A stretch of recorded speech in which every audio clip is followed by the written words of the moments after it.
week in 2 years of hosting Family Promise, not just for our church, but for any church. So it was awesome to have folks. Steve, are you going to sit in? Here you go. It was awesome to have a family back at the church and be able to stay here and be able to host them this past week, which is something that we've been doing for a number of years. And it was kind of neat to be the first church to do that again after a long time of having different ways that they did that.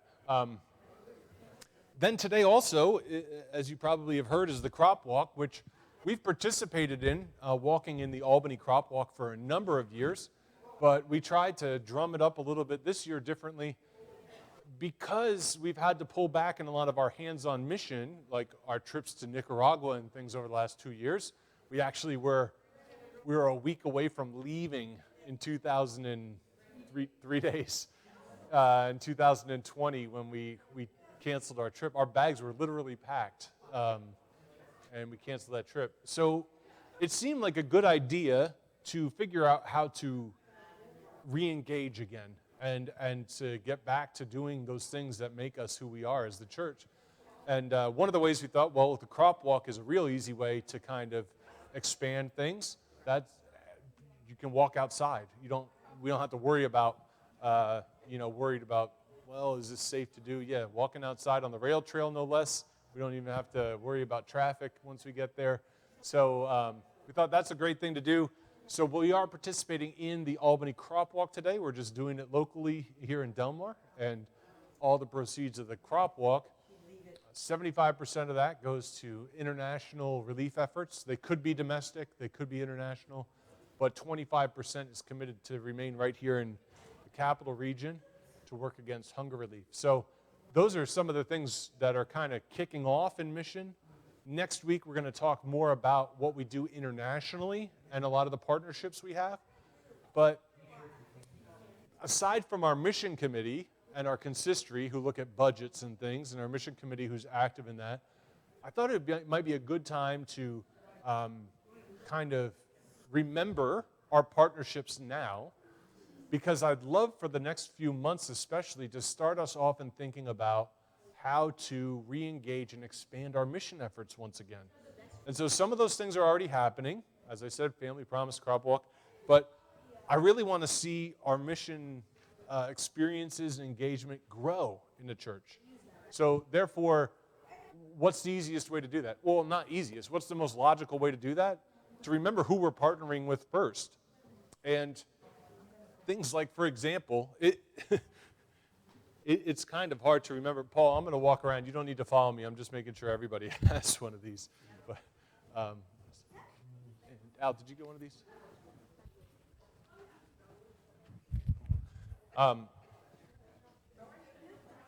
We used to, when I was first here 5 years ago now, for the first few years, and soon again, one of our regular occurrences in worship was a moment for mission. And we're going to be reintroducing that, just to continue to connect us. Sometimes that meant a congregational member who was connected with something would talk a little bit about it. Sometimes that meant we had a guest, and that's the, Nikki, let me give you one of those. That's the best part, when we have other people come in and tell us a little bit about the ministry or mission we're part of and connected with. So that's a good first step. We expect to see that again in worship pretty soon. But then, where do we go from there? Well, we have some mission partners we can connect with, and then really, the sky's the limit. So this workshop and next week's workshop is an attempt to remind us of where we're engaged as far as giving goes, remind us of who we might want to reconnect with first as far as partnerships go, and might serve as a foundation for those interested to think about how we can take new steps in mission in the days to come. Because that is part and parcel of who we are as a church and who we need to be as a church. So I broke out my color-coded side here this week and got lots of cool graphics. I'm going to do one of these for both local mission and for international one. I think it'll be a helpful handout for not only our members, but for new people in the church to immediately get to see who we connect with. And today we're going to just review a little bit about our local and regional mission. and then be glad to have any kind of discussion or questions that you might have. So as I thought about it, I wanted to remind everyone, these are good numbers to think about. Some churches like to hide these things because they think, well, if we tell people we have some money, they might not give any money. I feel like it's good to all know where we are on the same page. And mission-wise, this church has been really great in setting aside specific funds to be dedicated to mission. So part of that is a long-term dedication, and part of that is an annual dedication. So each year, you may or may not know that our church pledges 10% of our budgeted expenses as a tithe to mission. Budgeted expenses. Well, what's that mean? What's that different? It means we always budget greater expenses than we presume income. Even when our budget is level, we always budget more expenses than we think we're going to have. Just put it this way, we are kind of, we're liberal in the expense budgeting because it's better not to be surprised by expenses and come in under budget. But that means that we also pump up our mission giving every year with our budget. Because if we budgeted on what we thought we were going to get on income, it would be a little less. So this is a way to make sure that we have a maximum amount of annual pledge. So this year, that's about $57,000. Immediately, our mission committee recommends to consistory pledges to certain organizations. We also keep some money in reserve to respond to needs as they come. So it might be emergency assistance. It might be for natural disasters. It might be for local needs. Those we kind of break our budget into local, regional, and international. We try and have a little bit of both so we have a balanced, if you think about it like investments, a balanced portfolio of missions. We're not too focused in one place. We think more broadly about mission. Another great thing we have is that our church has the blessing of some heritage funds, which are long-term investments that are available to us for certain purposes. One fund that we have within that is a mission fund that's dedicated for new mission projects, and that currently has about $45,000 in it. So not only do we have over $50,000 that we pledge annually, we currently, without fundraising anything else, have available to us big money for big ideas. So if big ideas come, we can respond to it, which is going to be a great thing going forward. So that's just so all of you know. I think that's good news to share. I don't think that means that people will give less. I think that encourages people to give because they know their church is active annually and also ready to invest when the time comes. That mission money, it didn't get used for air conditioning. Could I spin air conditioning as a mission item? Yeah, it could. It would bring more people in the summer. We could open our building to new, we can definitely open our building to new people in Fellowship Hall over the summer. It is not usable when it becomes the church is really hot. It's not anymore. We have air conditioning. We didn't think of that as a mission. We thought of that as just a need for the church. So we're not going to use mission funds for that. We're going to put that in our annual budget. So that's the way the church thinks about money, which is important because money and mission often go hand to hand. As one aspect of mission is financial giving. So that's the part I'm going to talk about now because that's the part that's been uninterrupted during COVID. So as we look at what we have connections with, we'll talk much more next week about our partnership with Nicaragua. And you may have heard about scholarship funds and things like that. That is not part of our budget. That's over and above. So that $57,000 has some contributions that go towards missionary in Nicaragua, but our scholarship money, that's over and above.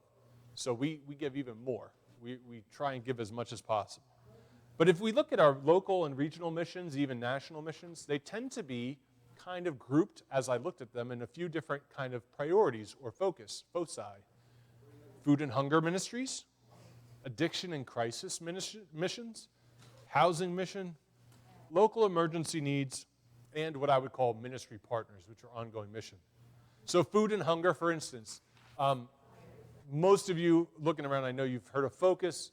Focus is a covenant partnership. There's 6 churches. There's a few affiliate partners now that are very active in the Albany area. We're actually the only church outside of the Albany city who's a covenant partner right now, which is a wonderful thing. We do a lot of collaborative mission and ministry. A good amount of it currently has to do with food and hunger issues. So we have a food pantry that's hosted by one of our covenant churches. We also have a breakfast partnership, a breakfast program that we feed those who would like a breakfast. We feed them as well. We have a lot of volunteers who are part of that. Focus is much more than that. One of the awesome things that Focus does now, Focus is probably our biggest annual gift, our annual pledge. Peggy, can you say that's true? About $12,000 a year. One of the things that's been going on recently is one of the churches in Focus had some legal resources, and they wanted to start a free law clinic for people who are interested in people who are legal immigrants, maybe undocumented too, but those who want to figure out how to go through the legal process. So they need legal help as far as immigration goes.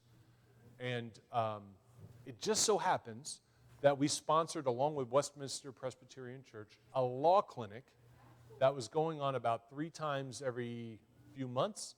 Well, we set that up, and we partnered with them as Focus right before an influx of 411 Afghan refugees came into the capital region. And the Afghan refugees happen to have a totally different immigration status. They have 2 years to get documented. So they're here legally, but they got 2 years to get through all the paperwork. So what a blessing that we had this law clinic ready to go just as they came over. It turns out we're helping right now almost exclusively Afghan refugees.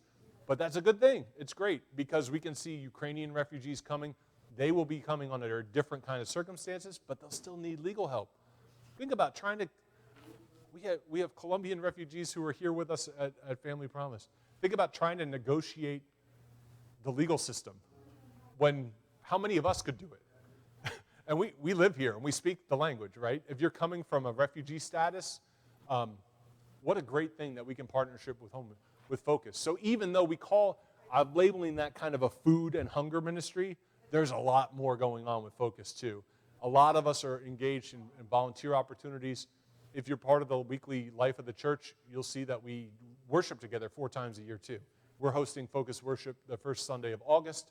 Well, all of our Focus partnership churches will be invited to worship with us too.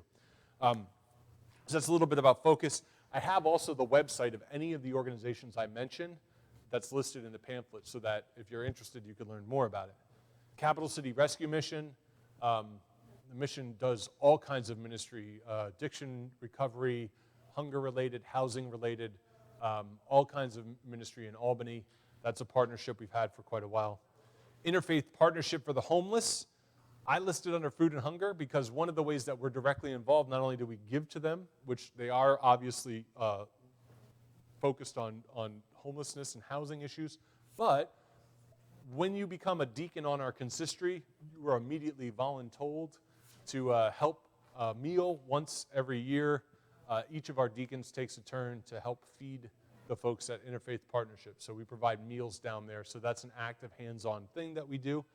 I say voluntold because you kind of get volunteered whether you want to or not. That's one of the things that the deacons do. Not only do we do it in our church, but we do it with other area Reformed Church ministries too, do that partnership. The Regional Food Bank operates like regional food banks do. They provide food for all kinds of pantries around the area. We give a financial gift to them each year. South End Children's Cafe. South End Children's Cafe, there's a lot of feeding programs that go with that, but they help in all kinds of ways to support kids and education in Albany, through the arts, through tutoring, through all kinds of programs. So South End Children's Cafe sounds like it's just a place where kids get food. It is much more than that here in Albany. And a regular Focus Food Pantry contribution. You see every week there's some food items. We have an ongoing collection. That's part of our regular kind of day-to-day. Addiction and crisis missions. Hope House and the Next Step.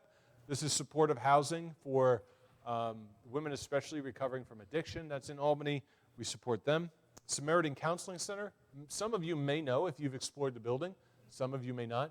We have a dedicated office space on our second floor here in the midst of our classrooms for a Samaritan counselor. Samaritan Counseling Center is a regional counseling center.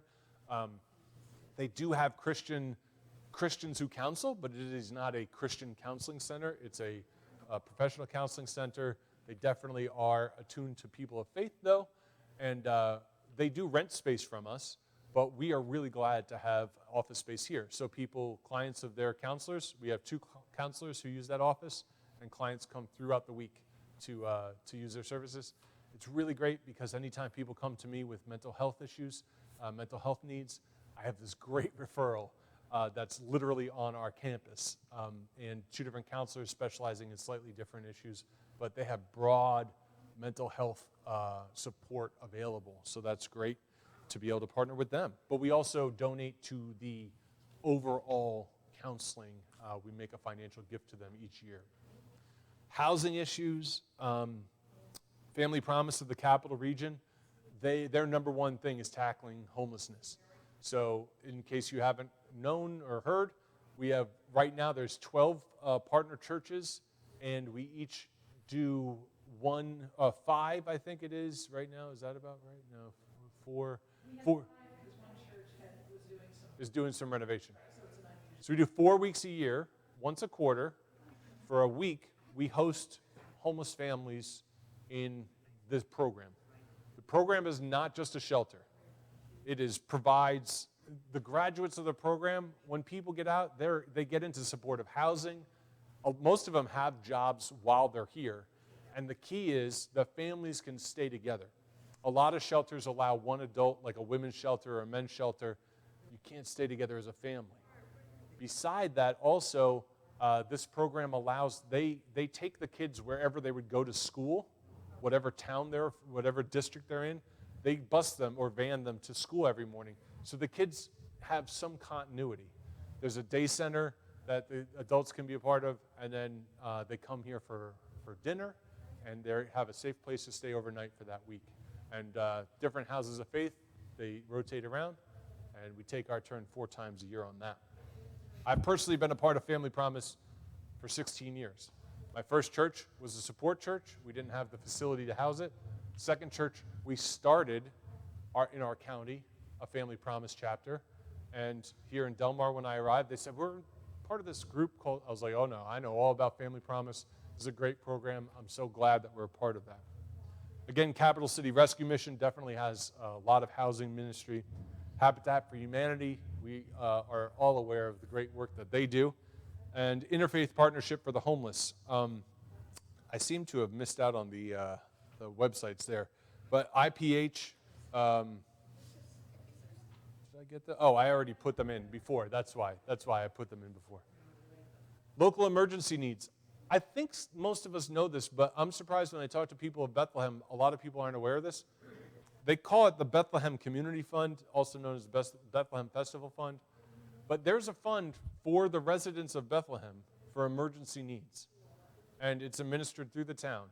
And for instance, when we do first night and everybody buys a badge, all the proceeds go to that fund. And it's there, it's administered by people in town, and it's there for emergency needs. If you need help with rent or electric or something like that, if you have an emergency need, our town has a fund available for that, which I think is great because municipalities often leave that up to do-gooders in their town. Like, oh, well, we have resources, but we'll connect you. Our town is one of the resources, so we support that financially. Emergency assistance, we have a local, just an in-house deacons fund, pastors' discretionary funds. People come to me in a need, I can give them some money, or if, we have a generous member of our church who makes sure I always have grocery gift cards stocked in my desk so that I can give those out as needed. Those are just some local kind of emergency needs. And then ministry partners. Capital Area Council of Churches, a lot of ecumenical ministry going on there together, ministry between churches. Nancy Pullen, if you were here for the baptism today, she came to us as a member of an area church. It's ecumenical witness program through the Capital Area Council of Churches. I think it's a really neat program that we have somebody, and we send representatives from our church when there's baptisms in the area to remind people when we get baptized, it's not just into one church, it's into the larger church. Camp Fowler, a huge connection that we have with Camp Fowler. Not only have we done a lot of projects on their physical plant over the years, and will continue to make sure that the physical camp is always ready to receive not just campers in the summer, but they operate as a really great just conference center, retreat center all throughout the year. It's about 2 hours away. And not only that, but we do help support their camp facility too with camp scholarships. In Albany, local immigrant students who might not otherwise be able to go to camp, we provide scholarships for them, as well as help subsidize our own church members. And we give to Camp Fowler in general too, because Camp Fowler is not just a summer camp. There's a lot of great Christian summer camps. Camp Fowler, in my experience, is unparalleled in the way that it helps to drive theology behind stewardship for the environment that we live in. So it's a resource for us. They help reflect back to help us think about how do we live sustainably? How do we live and care for our environment around us as stewards that God made us to be? And then finally, the Albany Classics and Synod. These are our regional and larger church bodies, and we do ministry through them too. We participate through our assessments and other donations. We have different ministry and mission experiences that we can support the other churches in our areas with gifts. So our Albany Classics is around the city of Albany, county of Albany, and the Albany Synod stretches from Buffalo to Albany. It's all the way upstate New York, so we're partnered with other churches there. So those are just kind of a foundational little reminder of the things we are partnered with. Does anybody have any questions about those or any ideas you want to share? Again, we have international coming next week, but this is just for this week. I also have all the fun. If you made the list today, it's because you are a recipient of an annual pledge.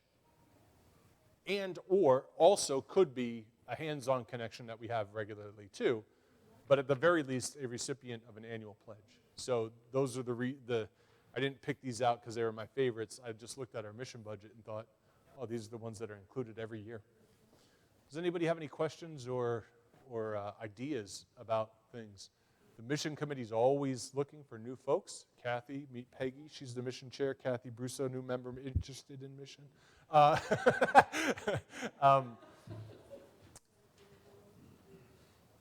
think that we as a church, I like to think that we are receptive to new ideas and new programs. And the last 2 years, for a lot of reasons, have been a little bit more of a holding pattern. But I can't wait to see the energy that we're going to expand. I mean, today, it's a beautiful day. We're going to go on a crab walk. We're going to walk for 4 miles, and it's beautiful. What a wonderful thing. Just a little thing, you know, and that's going to start us off in new ways, hosting the Family Promise people. You're going to hear more about those things in the bulletin every week. There's all kinds of mission connections. We try and highlight as much as we can, but we also depend on you to kind of to look in and things. Peggy? Yeah, to that point, Chris, that's a really great point, that, we're always looking for new ideas, because some of the things that are on this list were not on this list 3 years ago. They were somebody's passion, right? There was somebody's passion. You'll hear that again in the national, international. We come, we explore them. Sometimes we take things off the list. We don't need our group anymore because there's something else that needs more. The Children's Cafe is a perfect example of that. It really needs help. So I'm really glad you mentioned that.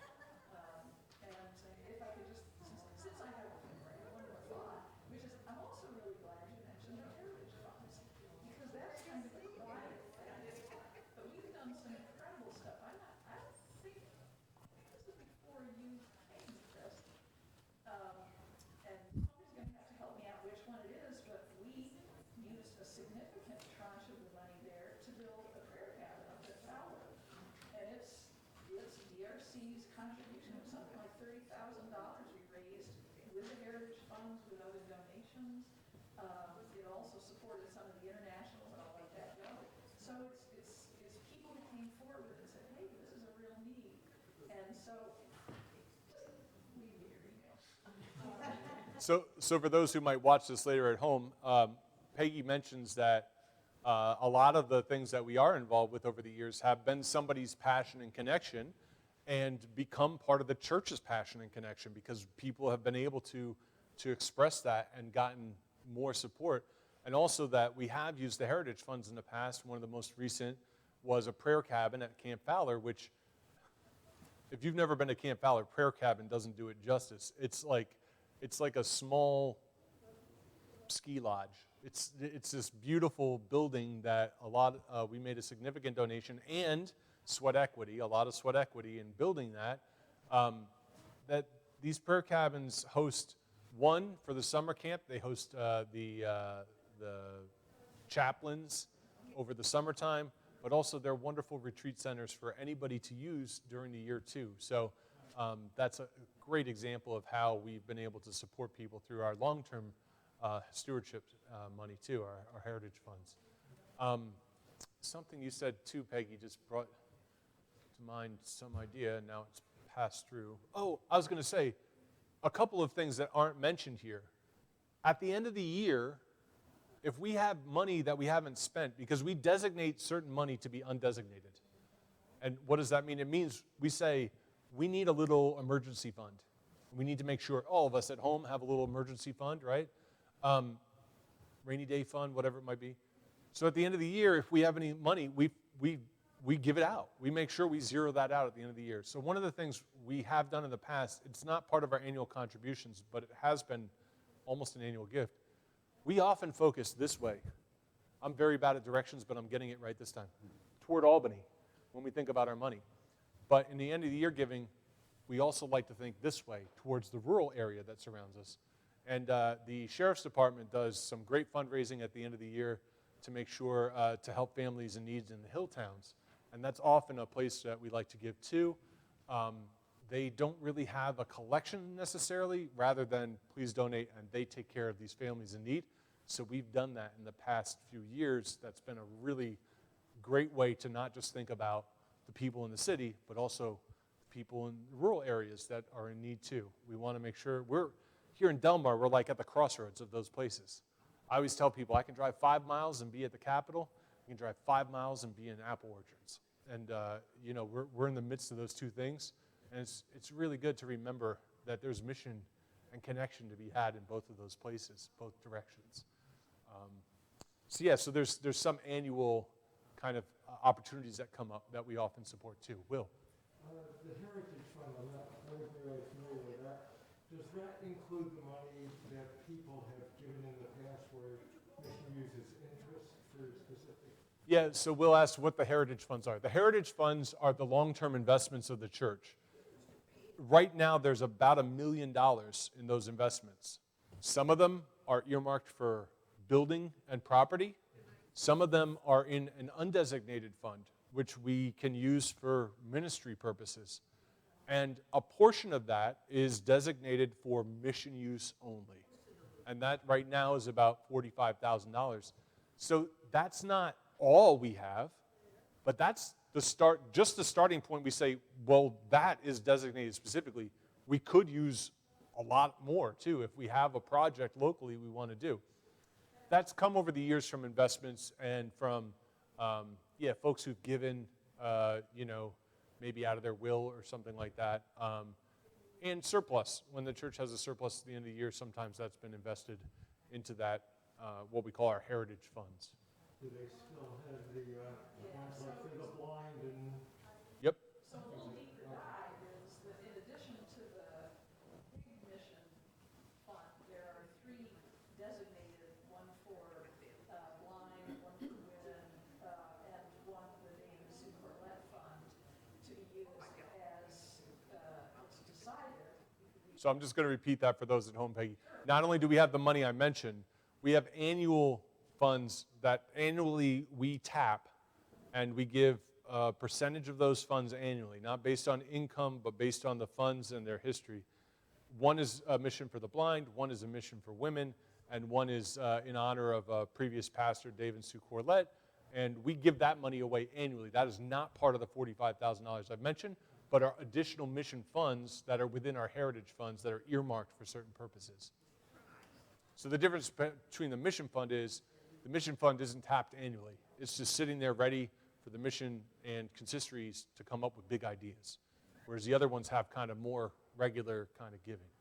We're about at our time, so I want to offer any other questions you might have at the end, but otherwise I want to make sure that folks, especially for us walkers, get a chance to, I'd love to be formal, but I'm not going to be this formal in my walking attire for the crop walk today. So any other questions before we conclude today? thanks a lot for hearing more about mission. If you're interested, if you're not serving currently on the mission committee and want to know more about it, Peggy's your woman to talk to. And I, for one, and I think a lot of people share this, you know, some of us have been frustrated by circling the plane for a few months and years now, but I think we're landing and then taking off in new directions as a church. I see that right now, this past week, today, and on the horizon, and mission is going to be one of those leaders that lead us in new ministry and new directions. So I'm really excited about that. And I'm excited to talk a little bit more about international, global reach next week and all the mission that we're part of too. So be well, peace be with you. Thanks if you're joining us from home. And for some of you, I'll see you at the crop walk in just about a half an hour.